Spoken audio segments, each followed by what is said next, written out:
Marriage comes with challenges, but I never imagined that my biggest struggle would be my own mother-in-law. I had done nothing but care for Mama Jide, yet she repaid my kindness with lies and manipulation. But in the end, justice has a way of finding its path. When Mama Jide moved into our home, I welcomed her with open arms. I cooked her meals, washed her clothes, and ensured she took her medication. But no matter what I did, she was never satisfied. "This soup is tasteless," she grumbled one evening. Another time she sneered, "You serve me food late because you want me to starve, Abby?" I ignored her insults, hoping she would soften with time. But instead of appreciating me, she went behind my back to complain to Jide. "She doesn't take care of me," she wailed over the phone. "Sade is cruel. She shouts at me and leaves me hungry." Jide, blinded by love for his mother, believed her. One night, he confronted me. "Sade, why are you treating Mama like this?" I was shocked. "Treat her how? I've done everything for her." But Mama Jide played the victim perfectly, dabbing at imaginary tears. "She doesn't respect me, Jide. I don't want to stay here anymore." Jide sighed and looked at me. "Maybe it's best if she goes to one of my sisters for a while." I crossed my arms. "Good idea. Let's see how long they last." Tolu came to pick Mama up the next morning, promising to take care of her. I finally felt a weight lift off my shoulders, but it wasn't long before I heard whispers of trouble. Just 3 weeks later, Tolu called Jide in frustration. "Mama is impossible. She wakes me up at 4 a.m., complains about my food and refuses to eat unless I sit with her. I can't do this anymore. Come and take her." Jide was shocked. "But you were the one who insisted she stay with you." "She has overstayed her welcome." Mama was quickly transferred to Funka's house, but after only 2 weeks, Funk sent an urgent message. "Jide, I'm sorry, but Mama has to go. She insults my husband, refuses to bathe, and even told the neighbors that I don't take care of her. I can't deal with this." The last daughter, BC, reluctantly agreed to take Mama in. But within a week, she called Tolu in tears. "Mama is making my life miserable.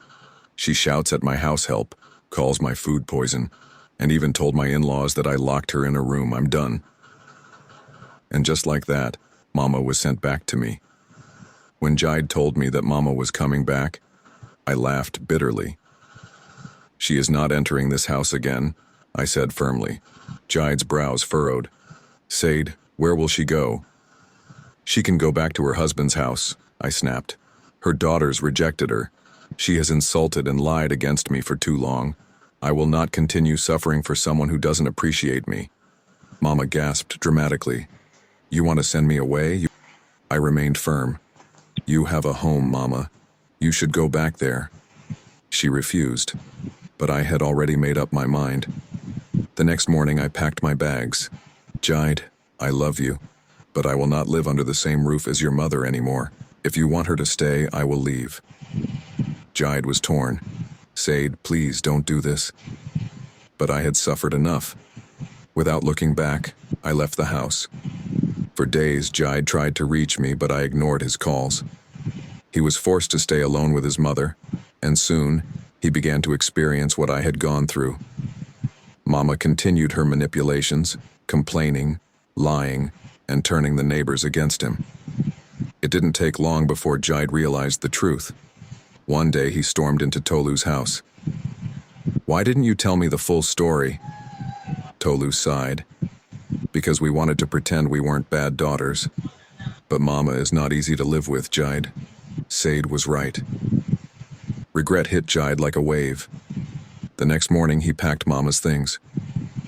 "Mama, you have to go back to your own house." She gasped. "You're sending me away? Your own mother?" Jide sighed. "No, Mama. I am giving you the freedom to live where you belong."